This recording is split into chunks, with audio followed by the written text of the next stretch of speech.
Hello dear students, I hope you all must have enjoyed such a long vacation of yours after class 9th. So now without a much ado, let's just start with a new class, with a new chapter, with a new syllabus. And that is the mysterious yet the most beautiful and interesting part of science, that is chemistry. I am Prakriti Sharma and would be dealing up with the mysteries of chemistry. In our NCERT class 10th, we have 5 chapters of chemistry and we will be starting off with the second chapter, that is the acids, bases and salts. So let's just start off with the second chapter that says acids, bases and salts. Before starting off, we must be knowing what are acids, what are bases and what are salts. So I would like to tell you that the first concept for acids according to our syllabus has been given by Arrhenius. And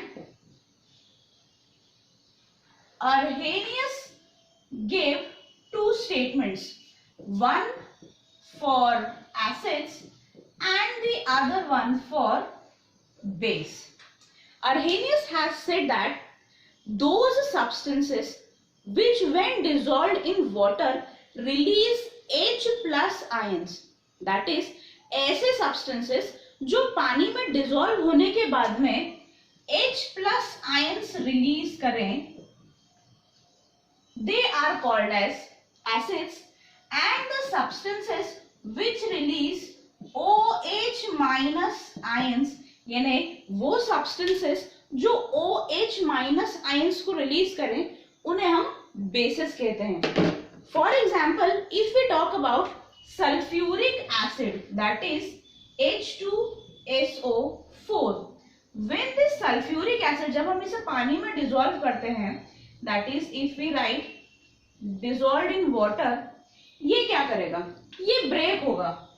ये break होकर बनाएगा H plus plus SO4 2 minus. अगर हम equation को balance करें तो this gives twice of H plus and SO4 minus. मतलब इसने क्या किया? इसने H प्लस को रिलीज किया. एंड अर्हेनियस के कंसेप्ट के हिसाब से जो H प्लस आयंस रिलीज करते हैं वो क्या होते हैं? एसिड्स होते हैं. सेम हम हमारा दूसरा एग्जांपल ले लेते हैं. Suppose we have HNO3. HNO3 is called as the nitric acid. जब हम नाइट्रिक एसिड को पानी में डिसॉल्व करते हैं, that is if we write H2O, जब हम इसे डिसॉल्व करेंगे we will get H plus and NO3 minus. That is इसने वापिस से हमें H प्लस आयन डोनेट किया. Hence nitric acid is also an acid.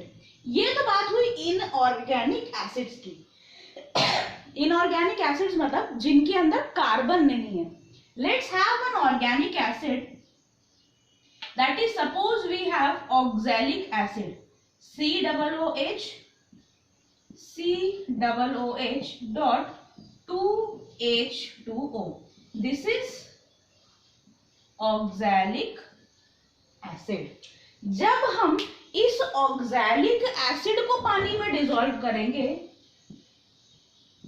this will give us COO minus plus twice of H plus. मतलब इस तीसरे acid ने भी हमें H plus आयन दे दिया. That means all these substances are acids. Why? Because they are releasing H plus ions.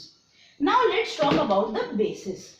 Bases में हमें ये पता है NaOH is an example of a base. इसका नाम है सोडियम हाइड्रोक्साइड. जब इसे पानी में डिसॉल्व किया जाएगा, ये भी एक सॉलिड है, when it is dissolved in water this will form Na plus plus OH minus. यानी इसने क्या दिया? OH माइनस आयन दिया. तो ये क्या हुआ? बेस हुआ अर्हेनियस के कंसेप्ट के according, because bases are the substance जो H प्लस आयंस को रिलीज करेंगे. दूसरा एग्जांपल ले लेते हैं. Suppose we have CaOH twice. इसका नाम है कैल्शियम हाइड्रोक्साइड। कैल्शियम हाइड्रोक्साइड को जब हम वाटर में डिसॉल्व करेंगे, दिस विल फॉर्म Ca++। अब ये 2 प्लस क्यों लगे हैं? क्योंकि calcium ion 2 positive charges gain करता है, that is it releases 2 electrons. Class 9th में हम आयंस पढ़ के आए हैं, this is a bivalent cation. ये साथ में बना के देगा हमें 2OH minus ions, that is again OH is form.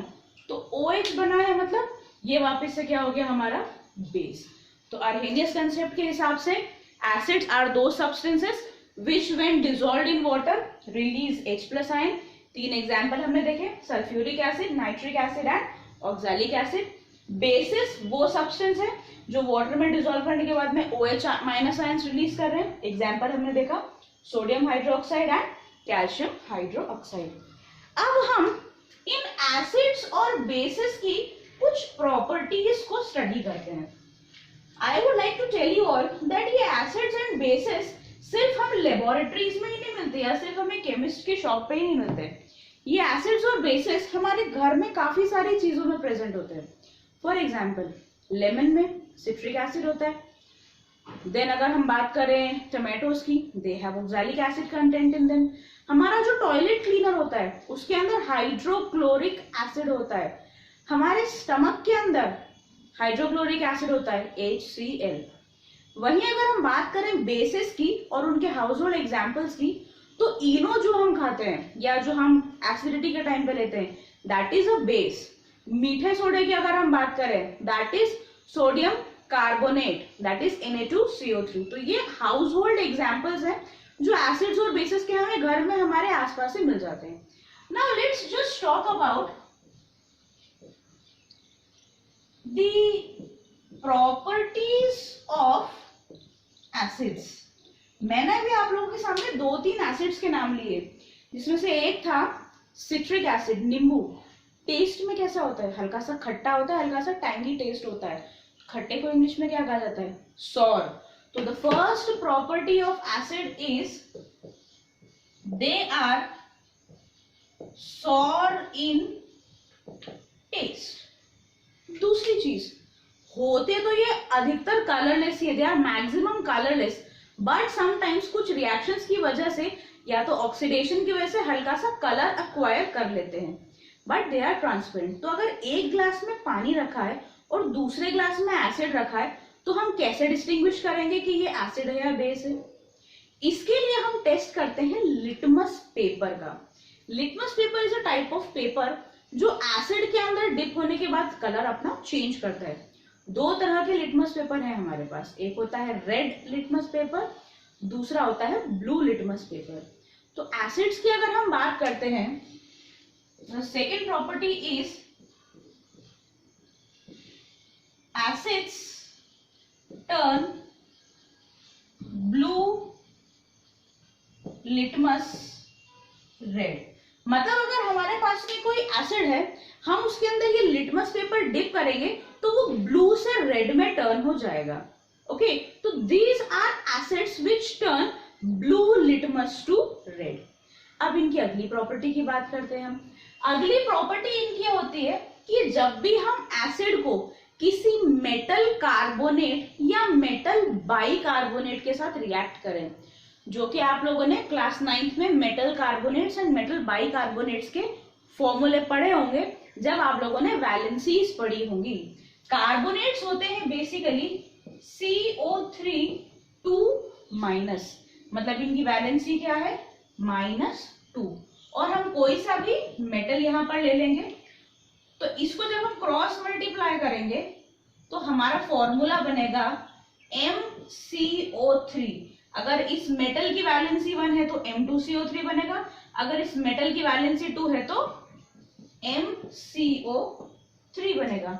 Example के लिए सपोज हम मेटल की जगह पर ले लेते हैं सोडियम, दैट इज Na, और हमारा कार्बोनेट तो है ही से, क्योंकि हम मेटल के कार्बोनेट की बात कर रहे हैं। मेटल हो गया सोडियम, कार्बोनेट हमारा CO3 2-।